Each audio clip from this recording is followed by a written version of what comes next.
안녕하세요. 오늘 저희가 함께 좀 깊이 들여다볼 자료는요. 여러분께서 보내주신 한 편의 설교문, 그리고 그게 담긴 예배 영상입니다. 네, 핵심 질문은 이건 것 같아요.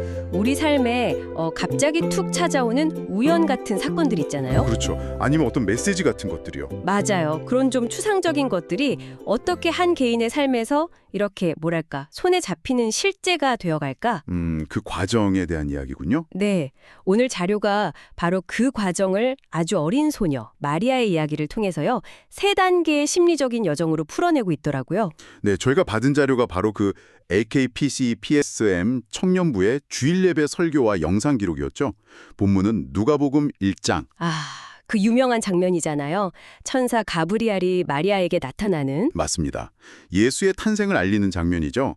그래서 저희의 목표는 이걸 그냥 요약하는 게 아니라 이 설교가 제시하는 그 여정을 한번 같이 따라가 보는 거예요. 그 행간의 의미를 좀 깊이 파헤쳐 보는 거죠. 네, 하나의 말씀이라는 게 어떻게 당혹감, 그리고 고민, 마침내 순종이라는 단계를 거쳐서 한 사람의 현실로 뿌리내리게 되는지 그 과정을 좀 생생하게 한번 재구성해 보려고 합니다. 설교의 시작부터가 되게 흥미로웠어요.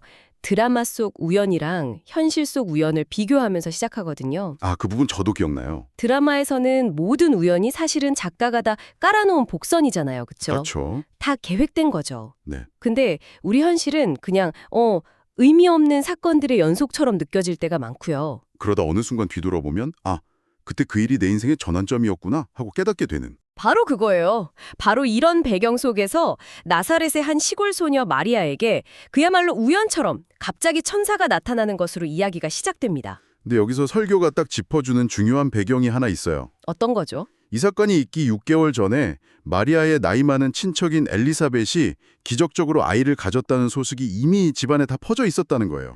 그러니까 마리아도 우리 가문에 뭔가 좀 놀라운 일이 일어나고 있구나 하는 분위기는 알고 있었겠네요? 그렇죠. 어렴풋이는 알고 있었던 상태인 거죠. 당시 마리아는 한 12~13살 정도였고 요셉이라는 청년과 막 약혼한 정말 지극히 평범한 소녀였어요. 네. 그런 그녀 앞에 갑자기 천사가 나타나서 하는 첫 마디가 은혜를 받은 자여 평안할지어다 이거예요. 잠깐만요. 여기서부터가 진짜 의외예요. 보통 그런 말을 들으면 와 정말요 감사합니다 이럴 것 같은데 그렇죠. 마리아의 반응은 정반대잖아요. 성경을 보면 몹시 놀라 어쩔 줄 몰라 했다고 나와요. 네. 설교에서는 바로 이 지점을 아주 날카롭게 파고들더라고요. 은혜를 받은 자라는 말은 보통 왕이나 아주 위대한 예언자에게나 쓰는 엄청난 칭호거든요. 그렇죠. 근데 나사렛이라는 그 깡촌의 어린 소녀인 자신과는 전혀 상관없는 말이라고 생각했다는 거죠. 마치 택배가 주소를 잘못 찾아온 것처럼 그 설교의 표현이 너무 와닿았어요. 이건 번지수를 잘못 찾은 말씀이다. 맞아요. 그건 그냥 겸손이 아니라 이건 내 이야기가 아니다라는 본능적인 거리두기였을 거예요. 여기서 설교가 우리에게 바로 질문을 던져요.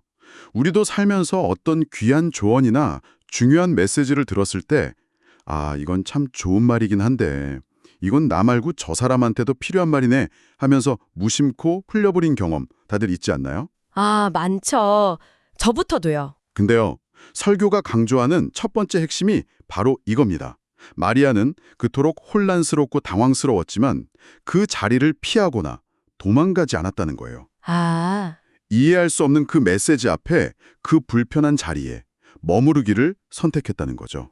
그 머무른다는 표현이 중요하군요. 그냥 가만히 있었다는 게 아니라 하나의 선택으로서 머물렀다는 거네요. 바로 그겁니다. 설교는 믿음은 말씀 앞에 머물러 있는 것에서부터 시작됩니다 라고 선언해요. 메시지를 당장 이해하거나 받아들이지 못하더라도 그 앞에서 버티고 서 있는 그 행위 자체가 그 메시지가 내 삶에 들어올 아주 작은 틈? 거주할 공간을 내어주는 첫걸음이라는 거죠. 혼란을 외면하지 않고 직면하기로 한 용기 있는 선택이었군요. 그렇죠. 알겠습니다.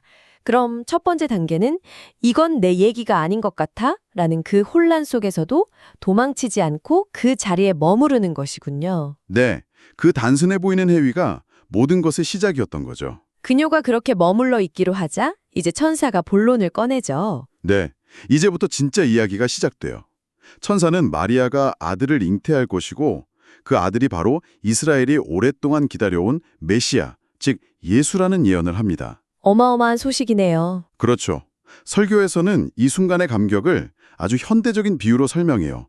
마치 간절히 기다리던 영주권 심사가 통과됐다는 소식을 듣는 기분, 아, 또는 꿈에 그리던 회사로부터 최종 합격 메일을 받는 기분이었을 거라고요. 민족의 염원이 나를 통해 이루어진다니 정말 엄청난 기쁨의 순간이었겠죠? 근데 그 기쁨이 정말 1분도 채 가지 못했을 것 같아요. 맞아요. 곧바로 아주 차갑고 냉정한 현실의 벽에 부딪히잖아요. 네. 마리아가 바로 되묻죠. 저는 남자를 알지 못하는데 어떻게 이런 일이 있을 수 있겠습니까? 맞아요. 그리고 우리는 이 질문의 무게를 제대로 이해할 필요가 있어요. 당시 그 보수적인 유대 사회에서 약혼한 처녀가 혼전의 임신을 한다는 건 그냥 사회적 스캔들 정도가 아니었거든요. 그 이상이었죠. 네.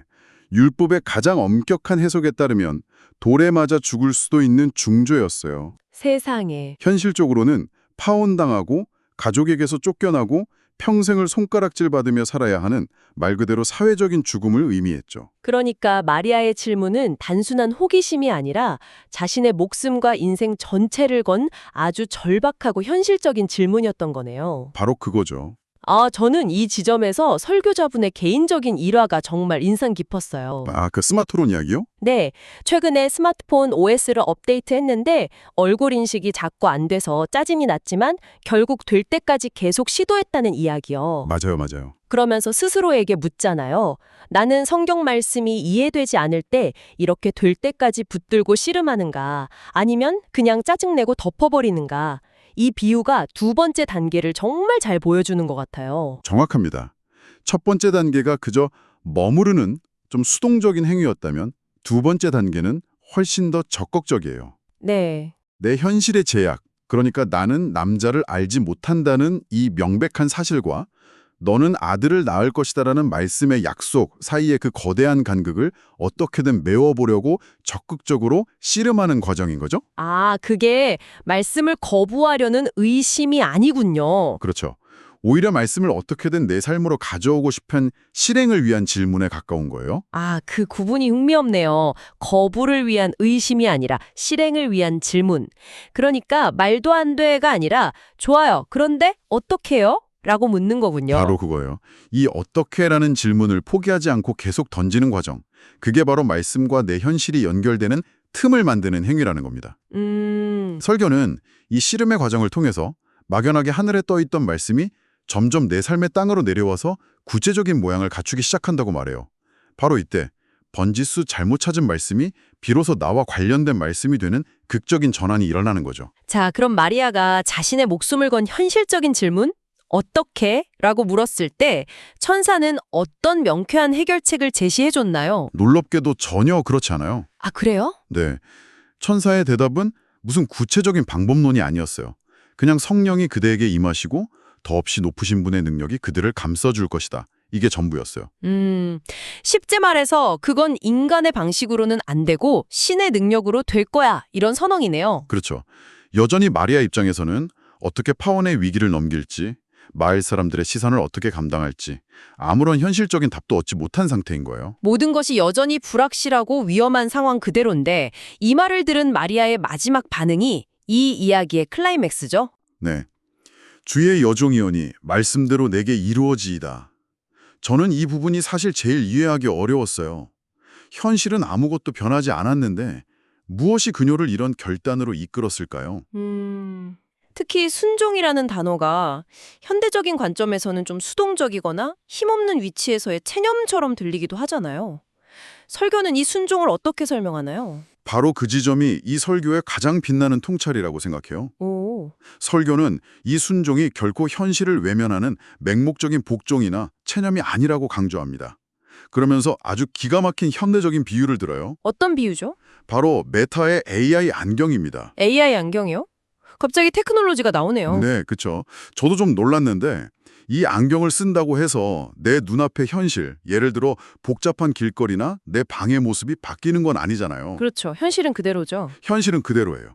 하지만 그 현실 위에 내가 봐야 할 길 안내나 중요한 메시지 같은 새로운 정보의 층, 즉 레이어가 겹쳐서 보이게 되죠. 설교는 마리아의 순종이 바로 이것과 같다고 설명해요. 자신의 위험한 현실이 사라진 게 아니에요. 파혼의 위험, 사회적 비난의 가능성 모두 그대로 있죠. 네.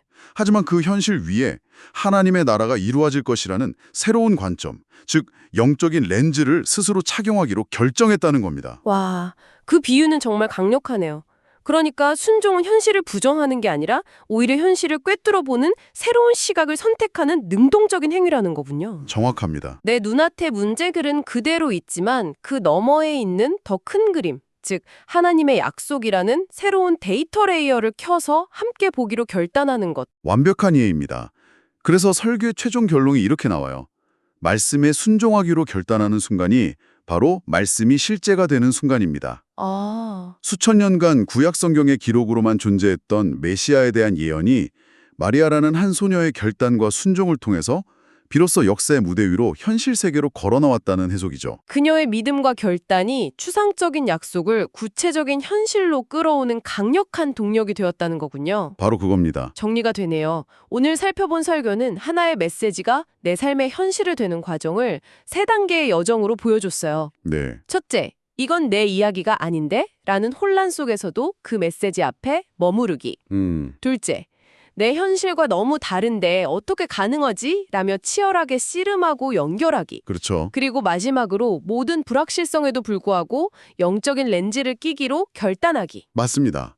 설교는 마지막에 신학자 아우구스티누스의 말을 인용하면서 이 여정을 아름답게 마무리해요. 뭐라고 했나요? 마리아는 자신의 태 그리스도를 잉태하기 전에 이미 믿음으로 그리스도를 자신의 마음속에 잉재했다. 와, 이 말은 결국 모든 외적인 사건에 앞서서 내면의 수용과 결단이 먼저라는 걸 다시 한번 강조하는 거죠. 네. 이를 통해 설교는 우리의 삶이 그저 우연한 사건들의 파편이 아니라 하나님의 뜻이 마침내 이루어지는 하나의 의미 있는 이야기로 해석될 수 있다는 희망적인 관점을 제시합니다. 오늘 이야기는 철저히 한 개인이 신의 메시지를 받아들이는 내면의 여정에 초점을 맞추고 있었어요. 네, 그랬죠. 그런데 이 분석을 마치고 나니 자연스럽게 이런 질문이 떠오르네요.